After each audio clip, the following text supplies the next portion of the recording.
Wadi Rum is also known as the Valley of the Moon. It is the largest wadi in Jordan and lies 60 kilometres to the east of Aqaba. Although it is a desert, it has been inhabited since prehistoric times. In more recent history, it's best known for its connection with T.E. Lawrence, who passed through several times during the Arab Revolt of 1917–18. It's mentioned in Lawrence's book, The Seven Pillars of Wisdom, and in fact you can visit a place called Lawrence's house, even though Lawrence never actually lived there, and also it's not actually a house either.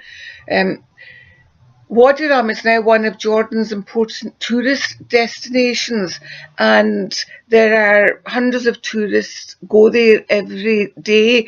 You can get a bus from Petrol, which we did about 6 a.m, which will take you to the site, and will actually take you to Wadi Village, where you're met by Bedouins who will be your guides for your stay and will also provide overnight accommodation in Bedouin camps.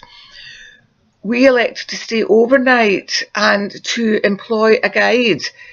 So what you do is you go onto a 4x4 and you sit in the back, and your guide takes you to all the various tourist sites in the area.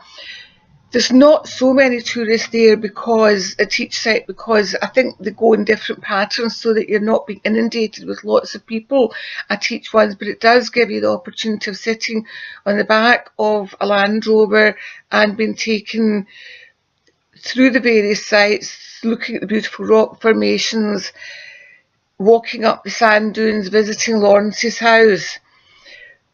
Wadi Rum has got some absolutely fantastic bridges, and when you see these bridges in the photographs in this video, you'll think, oh wow, how spectacular. The bridges are spectacular, but they're absolutely not scary to walk along, because hundreds of tourists climb them and walk along them every day, so they're perfectly safe for you to be able to go up and take awe-inspiring pictures.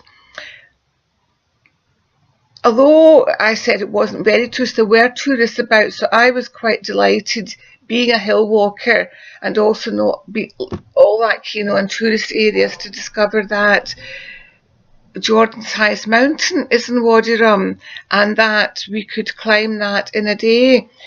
The highest mountain is at an elevation of 1823 metres, but it's easy to climb because you start up quite high and your guide can lead you up a path that will take you up onto it without any sort of major significant problem.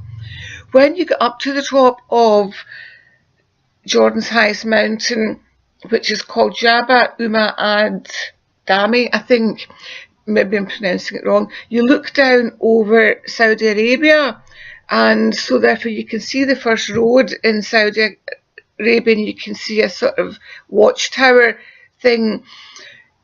Because you can't go to Saudi Arabia, and you wouldn't want to because of the political situation there, it was actually quite nice to look down over Saudi Arabia and to see almost like a sort of secret society. So on the night that we stayed in the Bedouin camp, it was a very basic Bedouin camp, but I quite liked that because it seemed like a more authentic experience to me. And what made it more authentic was we had our food cooked on an open fire, and that we also had our guide's cousin playing music to us in the camp, which was fantastic. You can see, if you stay overnight, you're able to see sunset over the wadi. I thought we would get some beautiful red sky. In fact, you don't, it just becomes darker and darker. But I was able to take a couple of photographs of the moon through one of the bridges, which I thought was quite spectacular and thoroughly worth being there for. It's traditional to take a camel on the way back from your camp to Wadi Village to pick up your car or whatever, your bus, to get you back to where you're going next.